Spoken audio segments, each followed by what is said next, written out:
දැහැමි දයක් උදෙසා වන සාදු මිනිසුන්ගේ සදහම් යාත්‍රාව ධර්මාභිමංසල 75 වන වරට සංවිධානය කරනු ලබන බුද්ධ අභිවන්දනා උතුම් පින්කම් මාලාව පොසොන් පුර පසළොස්වක පොහෝදා ගලගෙදර දියපලාගොඩ මෝක්ෂ ජාත්‍යන්තර විපස්සනා භාවනා සේනාසනයේදී මේ අපට දෙස බස රැස සුරක්ෂිත කරමින්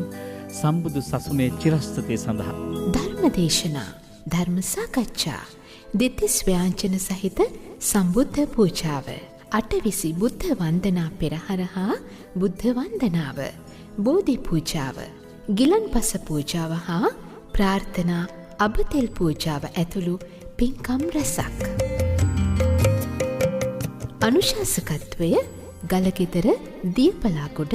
මෝක්ෂ ජාත්‍යන්තර විපස්සනා භාවනා සේනාසනාධිපති පූජ්‍යපාද රුවන්මැල්ලේ ජිනතිස්ස ස්වාමින් වහන්සේ මඟ පෙන්වීම ගලගෙදර ප්‍රාදේශීය ලේකම් කාර්යාලයේ බෞද්ධ කටයුතු සමායෝජක ගෞරවනීය ස්වාමින් වහන්සේ ගලගෙදර පොලිස් ස්ථානයේ ස්ථානාධිපතිතුමා ඇතුළු කාර්ය මණ්ඩලය මූලිකත්වය දියපලාගොඩ මරණාධාර හා සුභ සාධක සමිතිය දියපලාගොඩ සෙනෙහස කාන්තා සමිතිය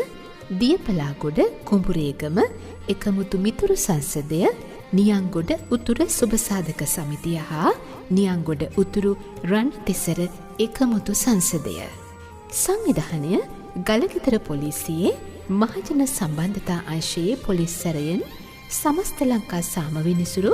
ගාමිණී කුලතුංග මහතා පින්බර මාධ්‍යදායකත්වය රංගිරි ශ්‍රී ලංකා රූපවාහිනිය හා රංගිරි ශ්‍රී ලංකා ගුවන් විදුලිය දැහැමි දයක් උදෙසා වන සාදු මිනිසුන්ගේ සදහම් යාත්‍රාව පොසොන් පොහෝදා ධර්මාභිමංසල සමග මෙත් සිතින් එක්වන්නට සසුන් ලැබි ඔබ සැමට බැති සිතින් ආරාධනා